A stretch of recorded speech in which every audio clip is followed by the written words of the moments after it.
Ik heb net de verdict gelezen, de judgment. En Assange mag in hoger beroep op 3 gronden.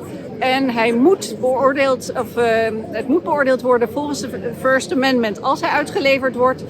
Hij moet berecht worden onder dezelfde voorwaarden als elke Amerikaanse ingezetene. En het laatste is dat hij niet de doodstraf daar mag wachten.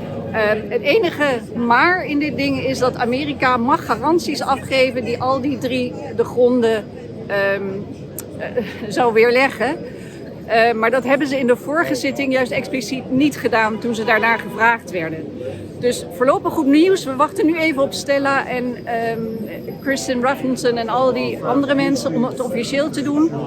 Maar het eerste, Assange is niet op het vliegtuig vanavond.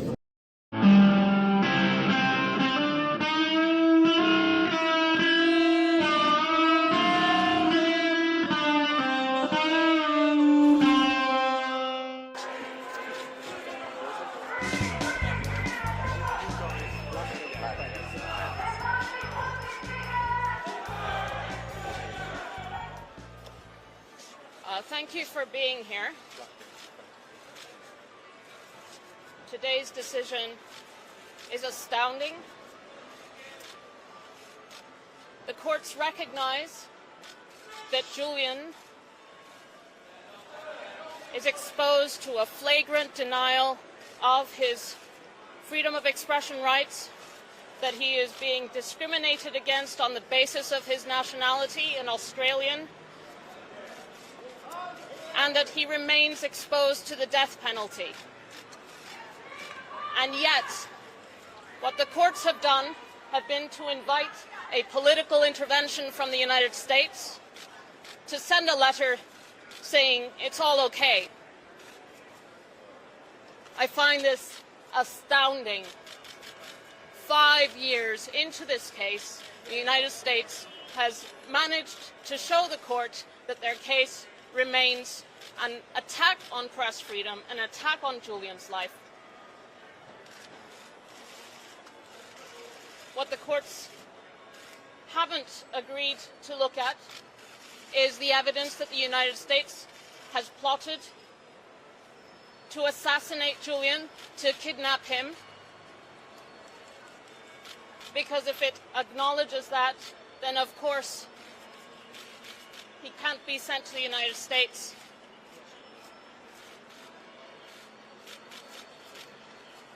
Julian is a political prisoner.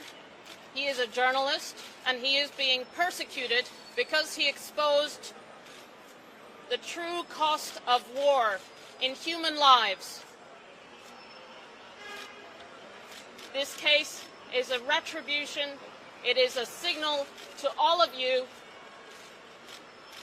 that if you expose the interests that are driving war, they will come after you. They will put you in prison and they will try to kill you. Julian is just a few days away from the 5th anniversary of his arrest and imprisonment in Belmarsh prison. He has been in Belmarsh for 5 years without conviction, and the charges against him are to punish him for publishing the truth, for publishing evidence of the war crimes committed by the country that is trying to extradite him. Now, the UK courts have invited the United States to issue assurances.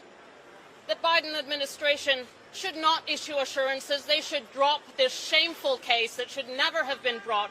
Julian should never have been imprisoned for a single day. This is a shame on every democracy.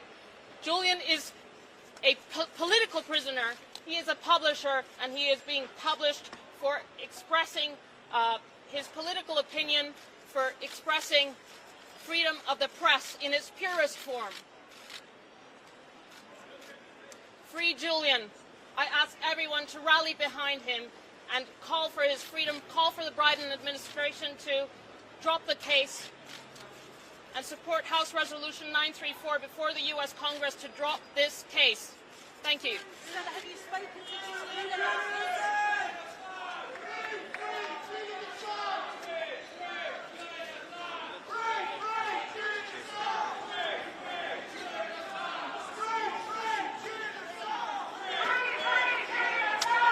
the decision not to extradite him is very, very welcome. I wish that they'd said this whole process should be dropped.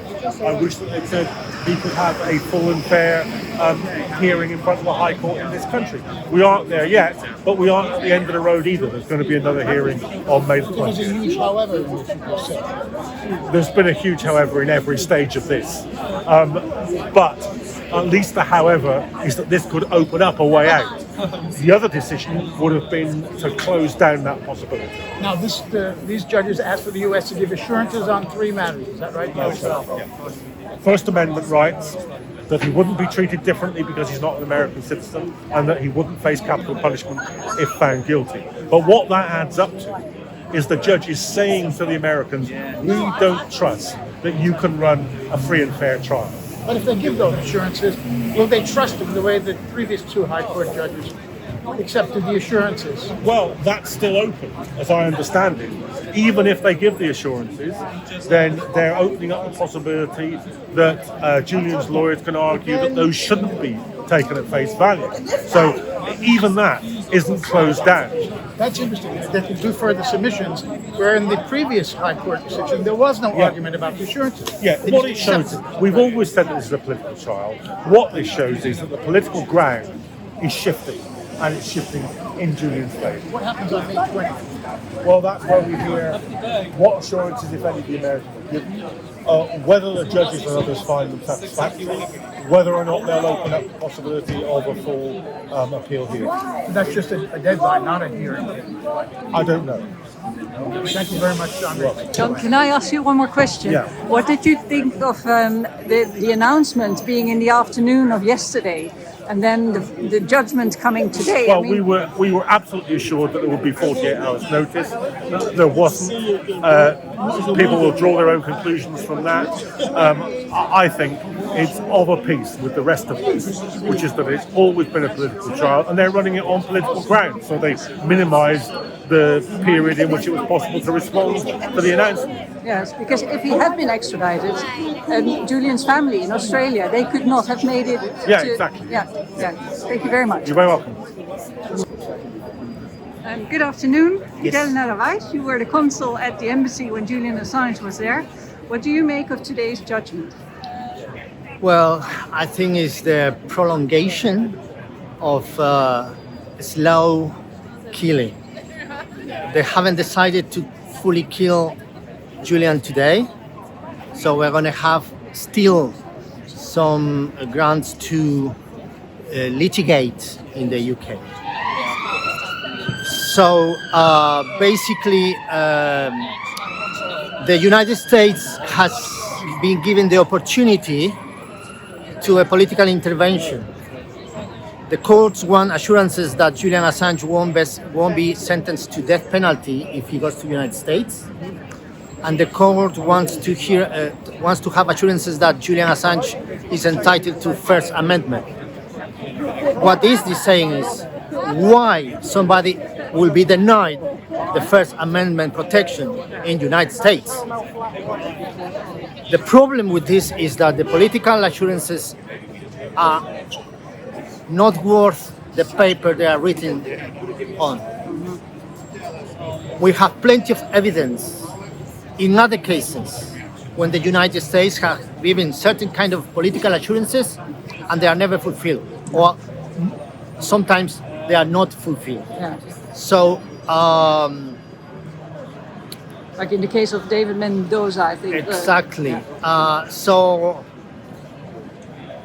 there's still the opportunity to go to the European Court if the next round, which is for the 20th of May, goes. But the 20th of May will be a hearing, right? The 20th of May will be a hearing where the courts will hear from the defense and from the United States the kind of assurances that the United States are going to give. The defense is given the opportunity to comment on that, which is positive. But it remains to see how much weight the courts are going to give to that. Yes. Yeah. Yeah, and how much have you got a lot of faith in the European Court? Because I understand a lot of the judges also have been compromised, shall we say, by foreign investors. Well, I have more faith in the European Court than in the UK courts. But that's not much to say. Taking into account the judicial persecution that we have witnessed already for 5 years. But I think Julian Assange will stand more chance to be successful in the European courts. That's for sure. Thank you very much for this interview. Het gaat hier vandaag over saamhorigheid. Dagje zonder hemel. Rusten ligt niet. Wat normaal maken is wat niet is normaal. Every nation maar blauwe in lucht. every region now has a decision to make. En dan ook geen hel meer. You think I'm joking? Predator Dat drones. is best makkelijk. You will never see it coming. Wat dacht je alle mensen? Laat staan dat ik kan ingaan over vuur. Bezig met vandaag.